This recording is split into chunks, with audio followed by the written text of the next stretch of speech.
오늘 말씀의 제목은 내가 너희를 알지 못하라는 제목입니다. 설교 제목을 이렇게 정하면서 이렇게 이 부정적인 말씀을 쓰는 그것이 오히려 깨어날 수 있나, 아니면은 이 부정적인 말이 이 율법에 매이게 되지는 않을까 살피게 됩니다. 이 시간에 이 말씀으로 인해서 우리 모두가 주님만 바라볼 수 있게 되기를 바랍니다. 고넬료와 베드로가 처음 만났을 때 그들이 누군지, 직장이 무엇인지, 그 사회적인 그런 높낮이를 생각지 아니하고 다 하나님 앞에 있나이다 말한 것처럼 이 시간에 정말 주님만, 이 말씀으로 인해서 주만 바라볼 수 있는 시간 되기를 바랍니다. 잠깐 기도하겠습니다. 예수님, 일주일에 한 번 만나게 되는 이 주일 예배 가운데 주님이 긍휼히 여겨 주셔서 주님이 1시간 동안의 예배 가운데 역사하시옵소서. 당신의 기회만 되게 하옵소서. 오 주님, 사람을 살릴 수 있는 생명의 기회 되게 하옵소서. 쳐다본 즉 살리라 하신 주여, 주님을 쳐다봄으로 말미암아 주님 살게 하시는 역사의 기회 되게 하옵소서. 예수님의 이름으로 기도하겠습니다.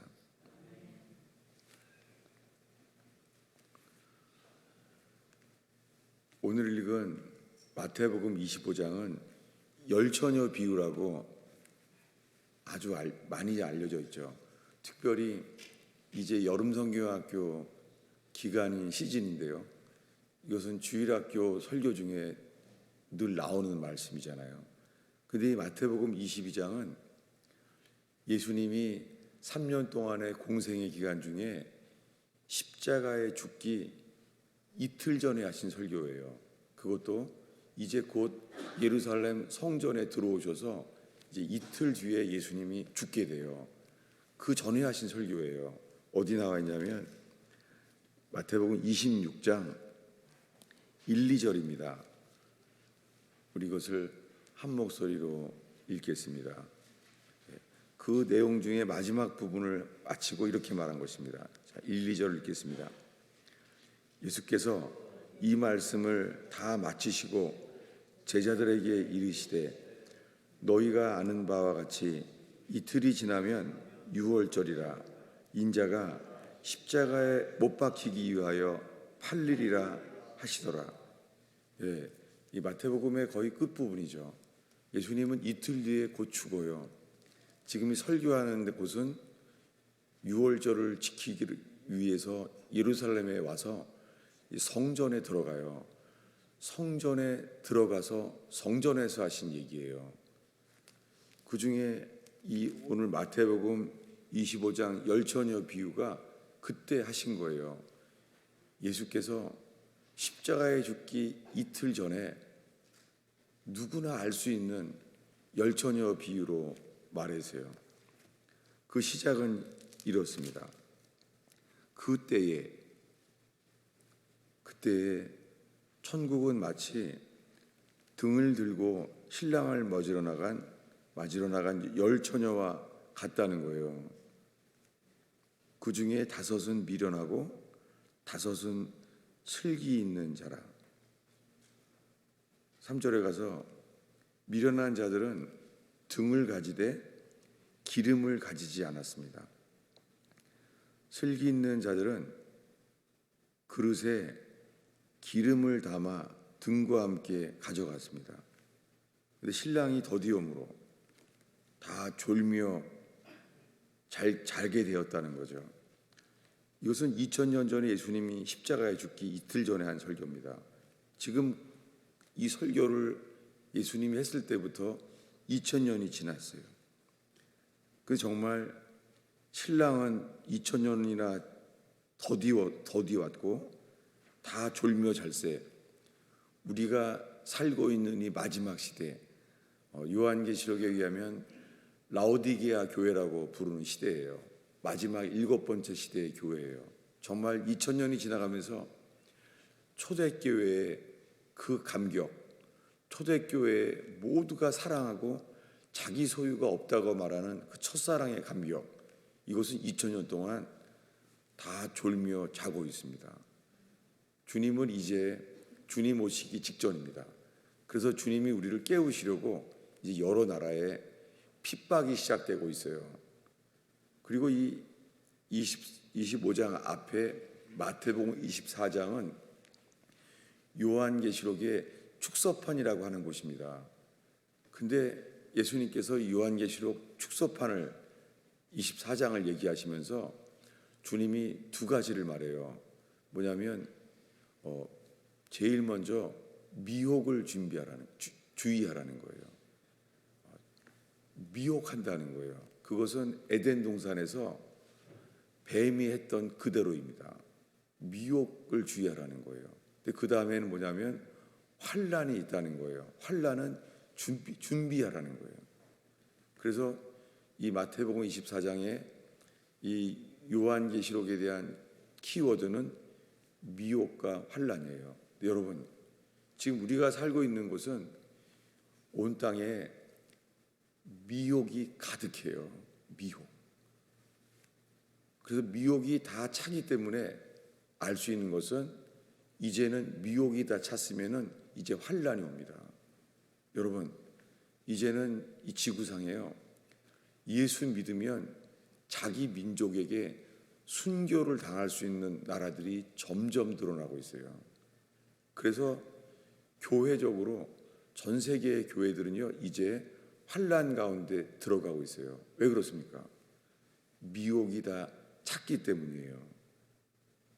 근데 이 오늘 읽은 말씀에 예수님이 십자가에 죽기 이틀 전에 열처녀 비유를 얘기하는데요. 이 열처녀 비유는 뭐냐면 그 2000년 동안 교회들이 초대교회에서 지금 많이 변질됐잖아요. 우리가 예수를 믿는다고 하지만 지금처럼 지식이 넘치는 때는 없었어요. 우리는 휴대폰에서 언제든지 성경 구절을 검색할 수 있어요. 그리고 원하는 설교를 어느 설교든지 동영상으로 볼 수 있어요. 마틴 루터가 알면은 기절했을 거예요. 어떻게 이렇게 전달될 수가 있는지. 이런 시대에 살고 있습니다. 여러분, 그런데요, 이렇게 설교를 언제나 알 수 있는데도 불구하고요, 홍수 때는 물이 넘치지만 마실 물은 없습니다. 온통 더러운 물밖에 없는 거예요. 여러분, 지금이 장마 때인데요,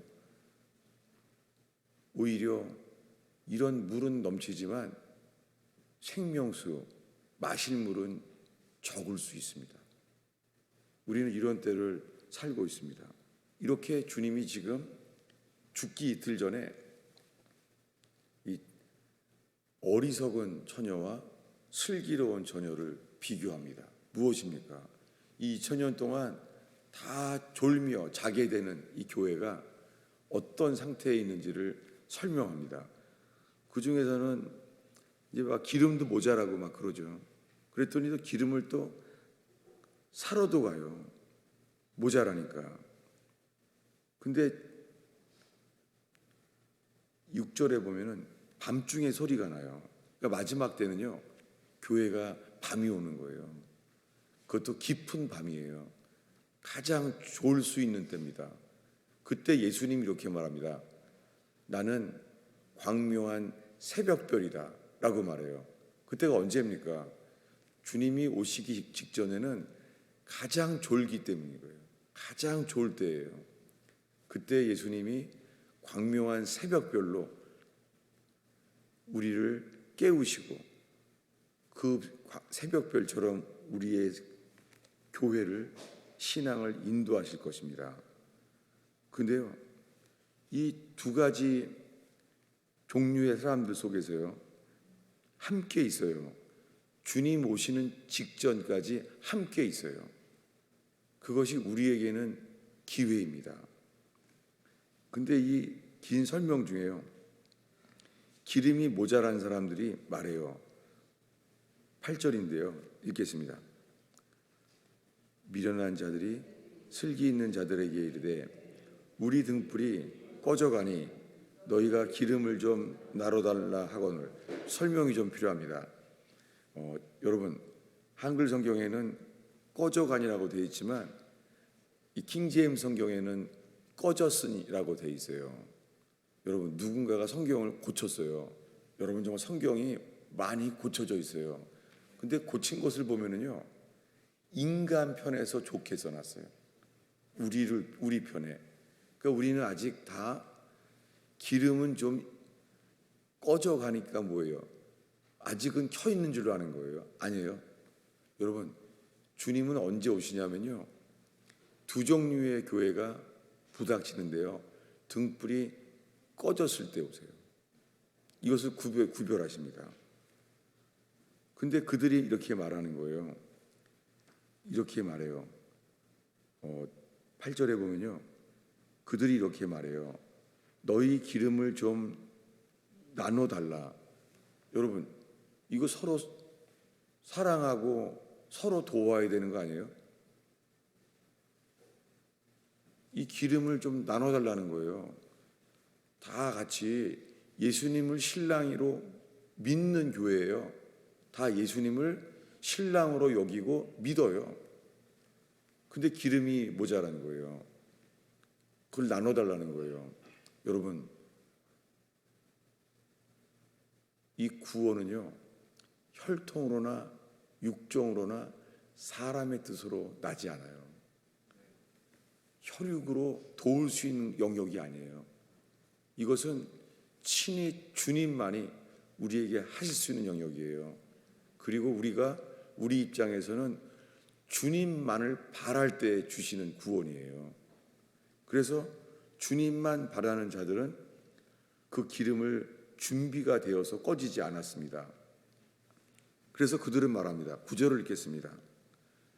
슬기 있는 자들이 대답하여 이르되 우리와 너희가 쓰기에 다 부족할까 하노니 차라리 파는 자들에게 가서 너희 쓸 것을 사라. 이렇게 한다는 거예요. 여러분, 이렇게 오늘날의 이 마지막의 라오디아 교회는요, 교회가 세상적인 것이 섞여 있어요.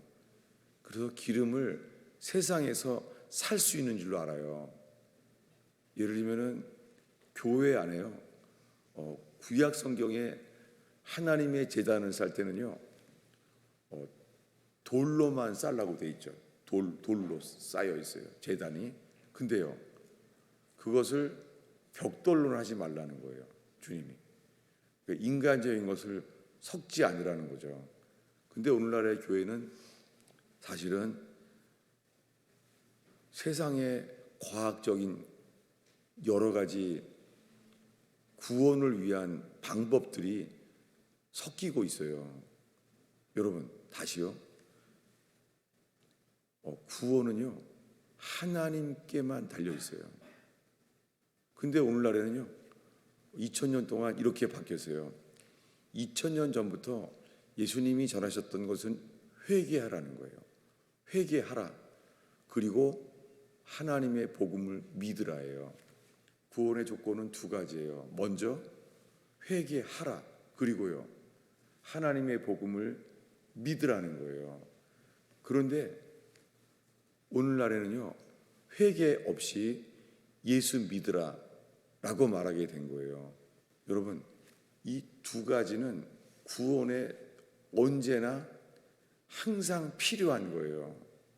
그런데 이 두 가지가 이 플러스 마이너스처럼요, 반대적인 경향이 있어요. 왜냐하면 예수님과 세례 요한이 말하기를 회개에 합당한 열매를 맺으라는 거예요. 이 말은 세례 요한만 말한 것이 아니라 예수님도 직접 말했어요. 뭐라고요? 회개에 합당한 열매를 맺으라는 거예요. 열매를 맺으라는 것은 무엇을 하라는 거예요. 여러분, 회개는 말로만 하는 것이 아니라 무엇인가를 해야 해요. 그런데요, 믿음에 대해서는 아니에요. 믿음에 대해서는요, 제자들이 말해요. 우리의 믿음을 더해 주십시오. 믿음이 부족한 것이 느껴지나 보죠. 믿음을 더해 주세요 했더니 예수님이 말합니다. 믿음 겨자씨만큼만 있으면 된다는 거예요.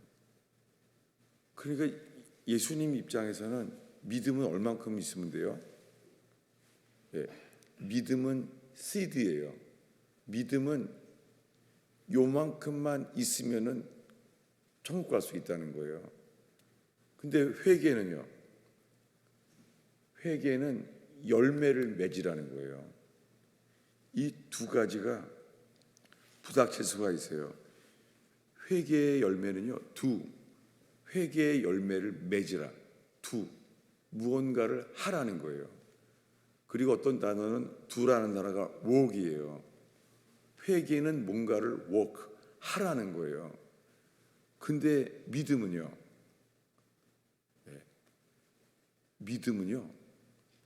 믿음의 조상 아브라함에 대해서 창세기에 말한 대로요, 믿음은 우리가 뭐를 하는 게 없어요.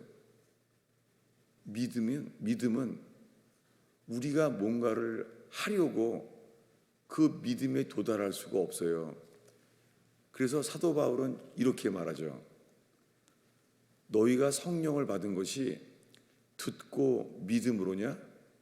다만 율법의 행위로냐? 이렇게 말하죠.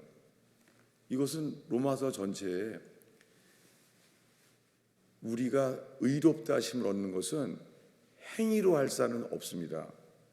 우리는 믿음으로만 의인이 될 수 있는 길은 믿음뿐입니다. 근데 이 두 가지가 신앙생활을 오래 하면서요, 많은 사람들이 스스로에게 질문하게 되는 것은요, 나는 회개한 사람 맞아? 그래서 이렇게 말하는 사람이 있어요.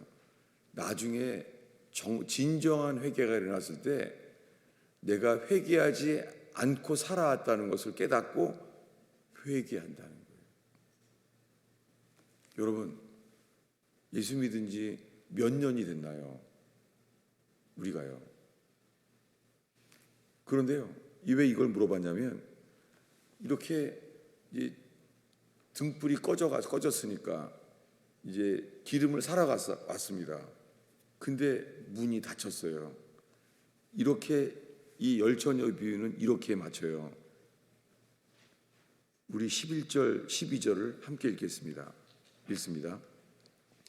그 후에 남은 처녀들이 와서 이르되 주여, 주여, 우리에게 열어주소서. 대답하여 이르되 진실로 너희에게 이르노니 내가 너희를 알지 못하노라 하였느니라. 여러분, 여기에요. 지금 문이 닫혔어요. 이제 구원의 문이 닫힌 거예요. 근데 하나님이 이렇게 말한대요. 나는 너를 모른다. 그때는요, 너희는 기름이 모자랐었잖아. 그리고 기름이 준비가 안 돼서 꺼졌잖아. 이렇게 하지 않아요. 그분은 왕이세요. 그분이 이렇게 말한대요. 나는 너를 모른다. 여러분, 오늘날 수많은 사람들이요, 이 열처녀 비유가 우리에게 말하는 것은 다 예수님을 믿는다는 거예요.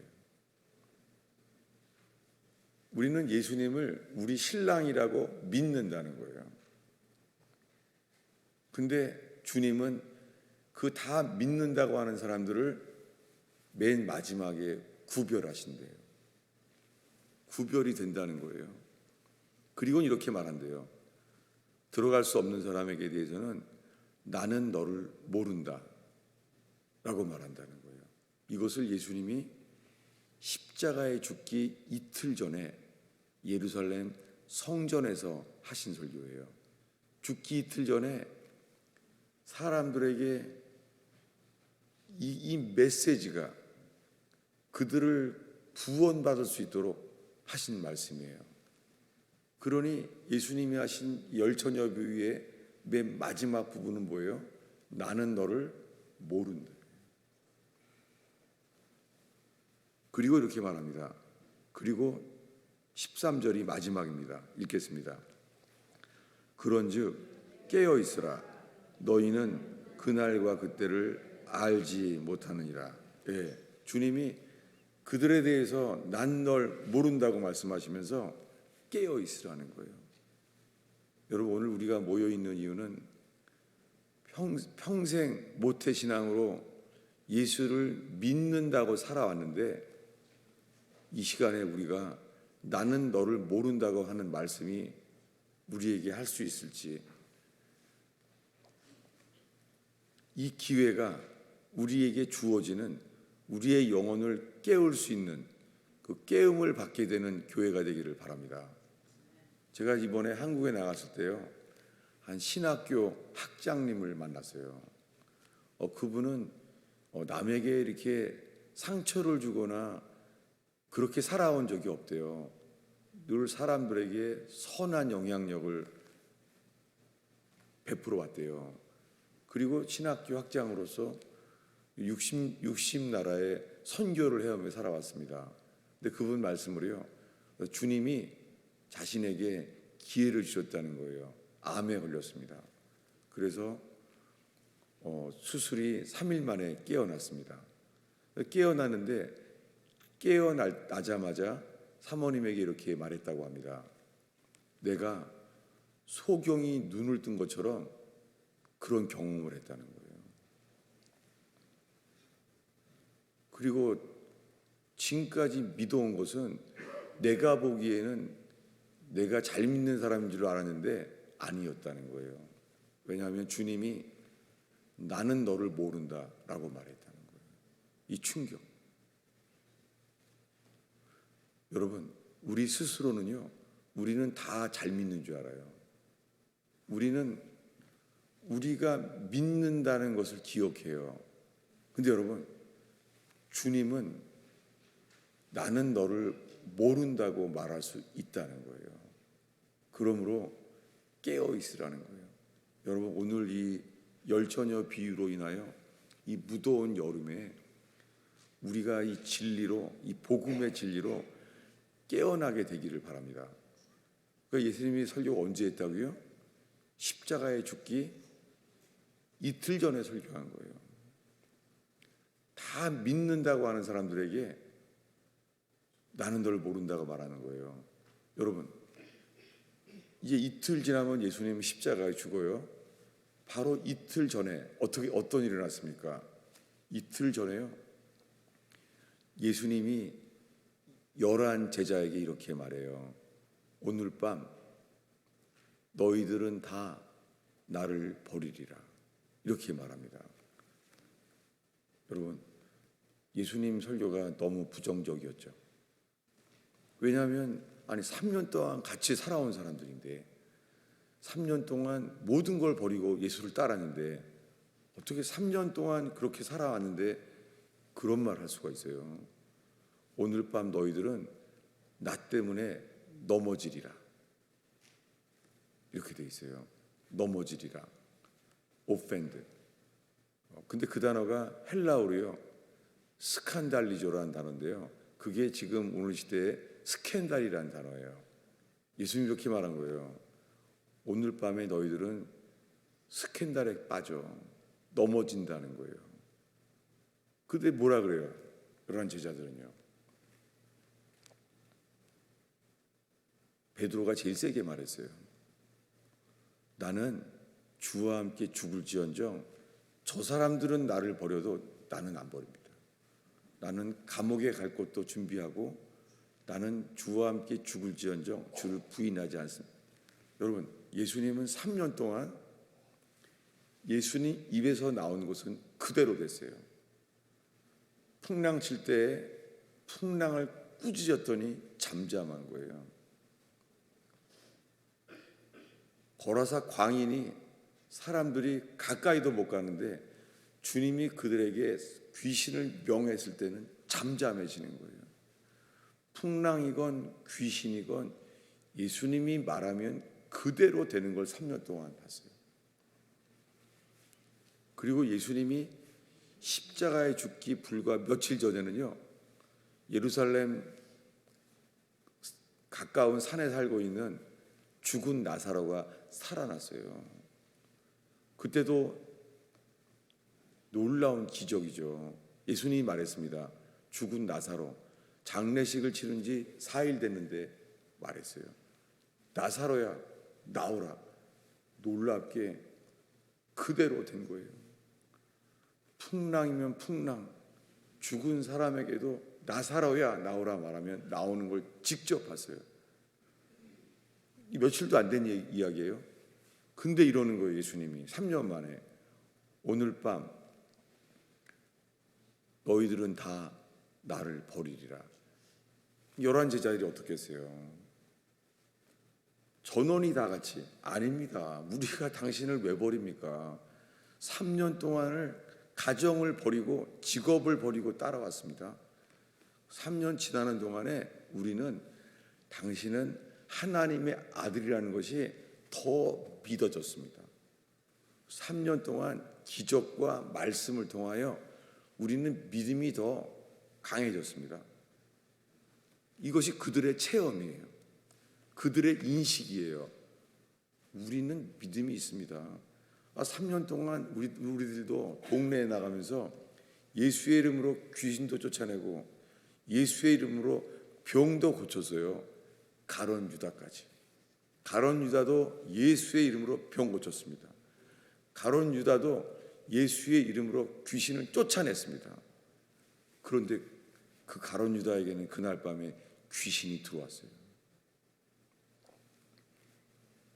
그리고 너무 이 3년 만에 이 목회의 결과가 부정적이에요. 오늘 밤 너희들은 다 나를 버리리라.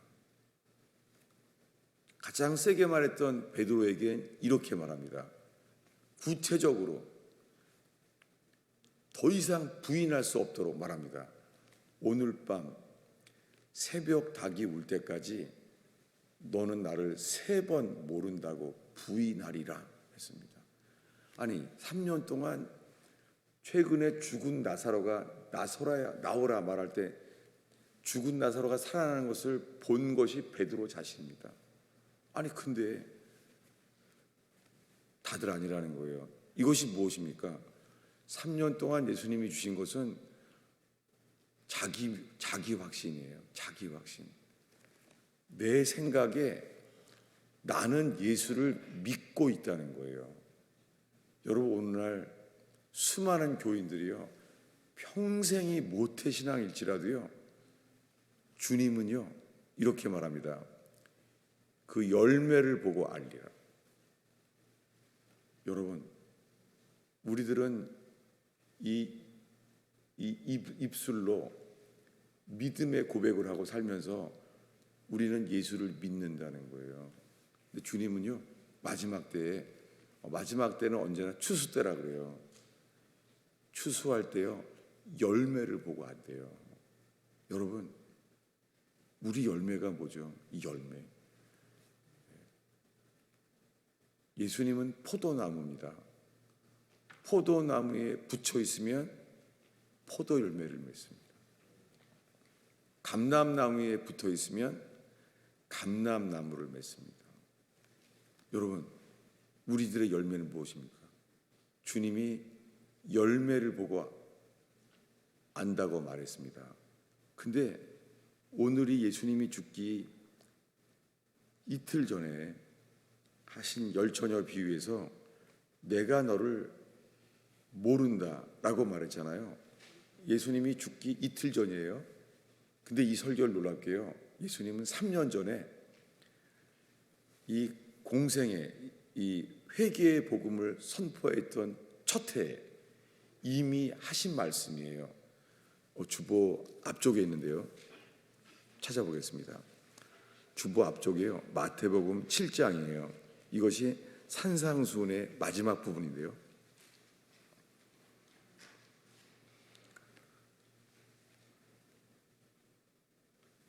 21절을 읽습니다.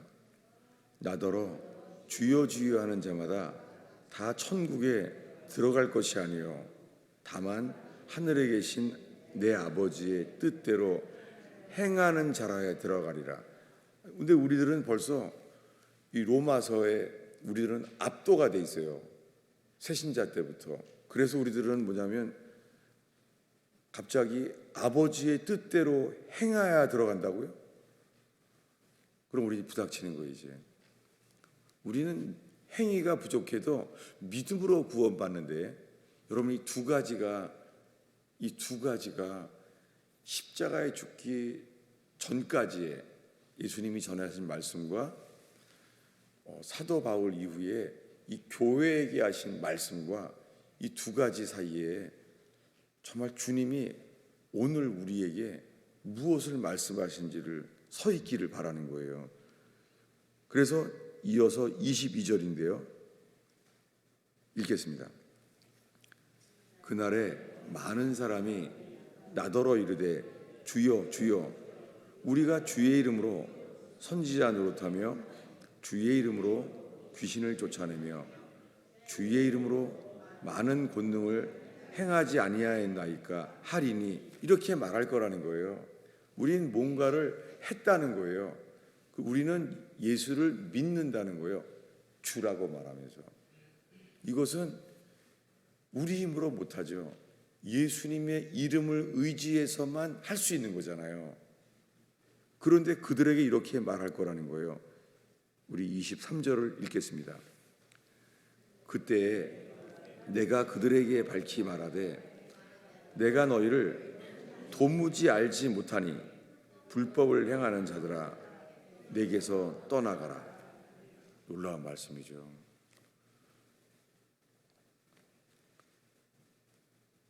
저는 오늘 한 신학교 학장님의 간증을 들었어요. 자기 의식 안에서는 늘 선한 영향력으로 살아왔는데 정작 주님께서 왜 내게 나는 너를 모른다라고 말을 했겠습니까? 최근 들어서 제자반에서 한 멕시코 선교사님의 간증을 제가 권하고 있습니다. 그 멕시코 선교사는 빈민 선교를 하고 선하게 살아온 분이에요. 그분도. 그런데 이 차량 사고로 죽게 되었습니다.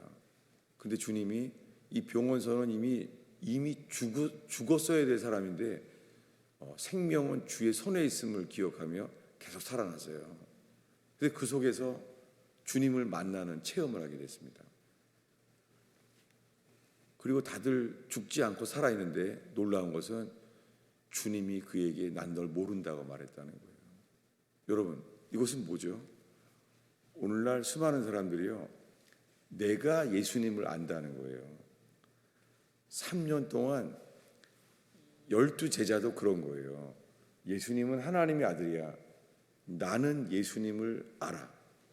내가 예수님을 안다는 거예요. 근데 여러분, 주님의 심판대 앞에 선 날은요, 주님이 이렇게 말해요. 우리를 안다고 말할지 나는 너를 모른다고 말할지, 이것을요, 이 차이점을 사도 바울은 이렇게 말해요. 주보 아래에 있는데요, 갈라디아서 4장 8, 9절이에요.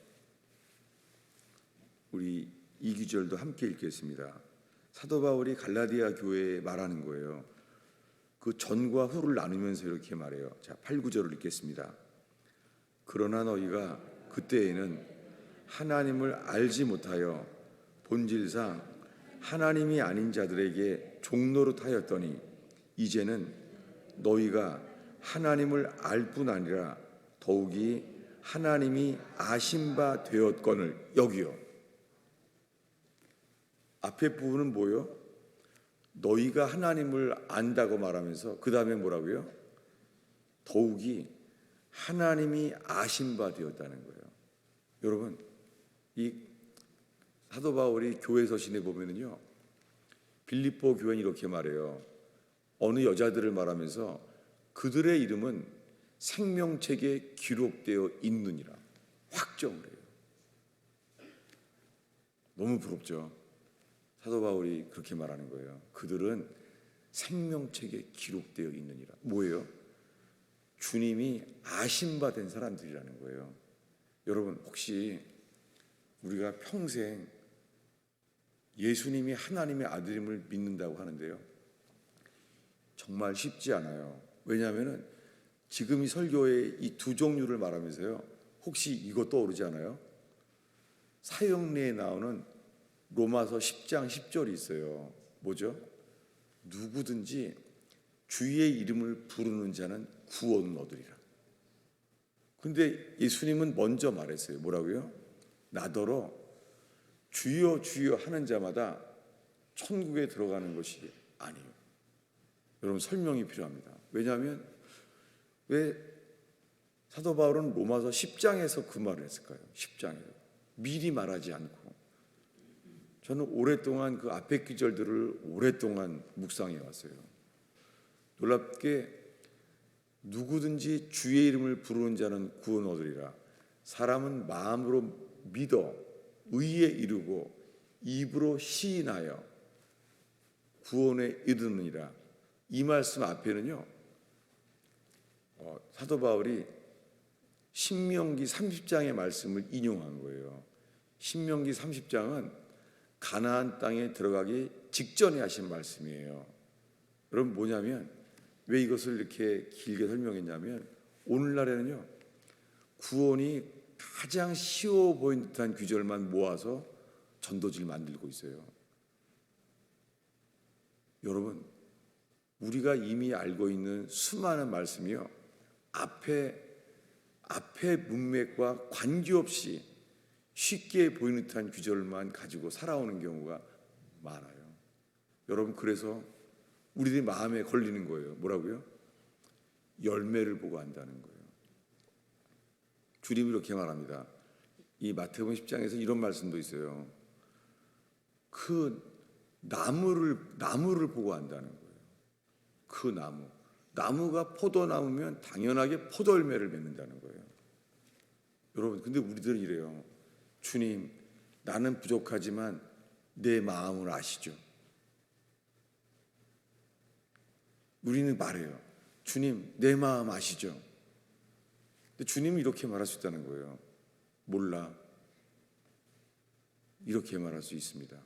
여러분, 제가 지금 여러분들의 믿음을 이미 좀 있는데 믿음을 무너뜨리는 것인지, 아니면요, 구원의 일을 믿음이 아니라는 것을 깨닫게 되어서 정신을 차리고 영혼이 깨어나서 전심으로 주님을 찾게 되는지, 전 이렇게 되기를 바랍니다. 그러면서 지금 마지막으로 제 자신의 이 삶의 결과를 또한 제가 회개하게 됩니다. 왜냐하면 제 설교가 이 믿음이 연약한 자들을 자라게 하는 말씀의 선포가 아니라, 이 상태로는 구원 못 받아요. 제가 이것을 전제하고 설교하는 것도 많이 있어요. 그래서 제가 이것은요, 율법은 죽이는 것이요 영은 살리는 것이라. 그래서 제가 그것이 아니라고 말함으로 말미암아 제가 그 살리는 말씀이 아니라 죽이는 율법 안에 가두어 있는 게 아닌가. 저는 이것을 주님 앞에서 저 자신을 살피고 있습니다. 그러면서 또한 저 자신과 저의 복음을, 제가 전해왔던 복음을 반대하고 떠나갔던 사람들의 열매도 주 앞에 올려드리고 있어요. 제가 복음이 아니라고 행위 율법이라고 말하고 떠난 사람이든지, 여러분, 우리 모두는 그저 열매를 보고 알아요. 근데 그 열매는 행위로 할 수가 없어요. 뭐예요? 예수님 포도나무입니다. 예수님께 붙어 있으면 그저 포도 열매를 맺습니다. 여러분, 지금 이 시간에 내가 그러면 이 상태로는 구원받을 수 있나? 라고 분석한다면요, 현재 그거 자체가요, 철저히 내가 주인인 거란 뜻이에요. 우리 지성은 빛이 아니에요.